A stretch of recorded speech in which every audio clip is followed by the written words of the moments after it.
안녕하세요. 여러분의 아는 의사 신승환입니다. 반갑습니다. 네, 신경치료 중에 주의해야 되는 사항들 몇 가지 말씀을 드릴게요. 일단 신경치료 중인 치아는 굉장히 약하다라고 생각을 하시면 돼요. 신경치료 아파서 혹은 충치가 심해서 혹은 깨져서 하는데 치아 자체가 원래도 약한데 신경치료하려면 치아 속에 구멍을 내야 돼요. 왜냐하면 신경치료하는 기구들은 굉장히 길쭉한 형태, 이제 저희는 파일이라고 부르는데요.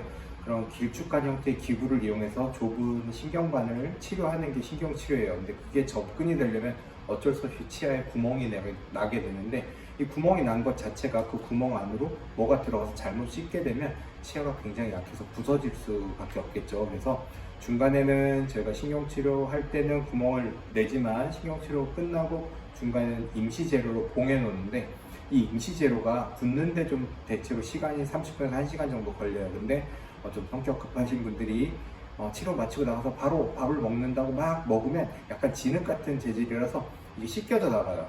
파여져 나가는 거죠. 홈이 있는 상태에서 뭘 잘못 씻게 되면 신경치료 열심히 하던 치아가 깨져서 부서져서 이를 아예 못 쓰고 발치로 넘어가는 경우들이 있어요. 그래서 신경치료 중에는 절대 신경치료하는 치아를 테스트 해보려고 씹어보거나 사용하시면 안 돼요. 네. 이 치아는 안 쓴다. 이를 신경치료 마치고 보철치료, 크라운 치료 하기 전까지는 절대 쓰지 않는다라고 생각하는 게 맞고요. 두 번째는 씹지 않더라도 그 임시 제로가 빠지게 되면 내부가 오염이 돼요. 치아는 신경관을 통해서 내 몸의 내부로 이어지는 거예요. 근데 그 내부에 음식물 찌꺼기를 통해서 세균들이 들어간다?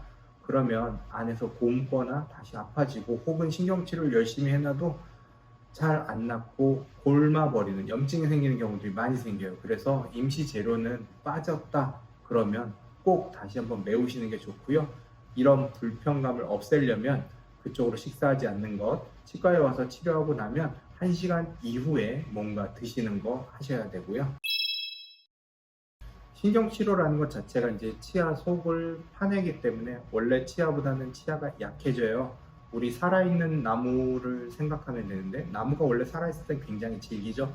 우리 치아도 치아 내부의 신경을 통해서 영양 공급도 받고 혈류 공급도 받고 하는데, 신경치료라는 건 신경과 혈관을 다 없애는 거예요. 신경만 없앨 수는 없어요. 치아 내부에 있는 혈관도 다 같이 없애게 되는데, 없애면서 약해지는 부분도 있고요. 두 번째는 신경치료라는 것 자체가 원래 있던 신경관보다는 조금 약을 충전할 수 있을 만큼 확대를 해야 되는데, 물론 이게 일부러 막 확대를 하는 건 아니에요. 오염된 부분도 없애고 약을 채워넣을 수 있는 최소한의 크기로 신경관을 확대해야 약을 충전을 해서 치아 신경이 없어진 부분을 메워놓을 수 있어요.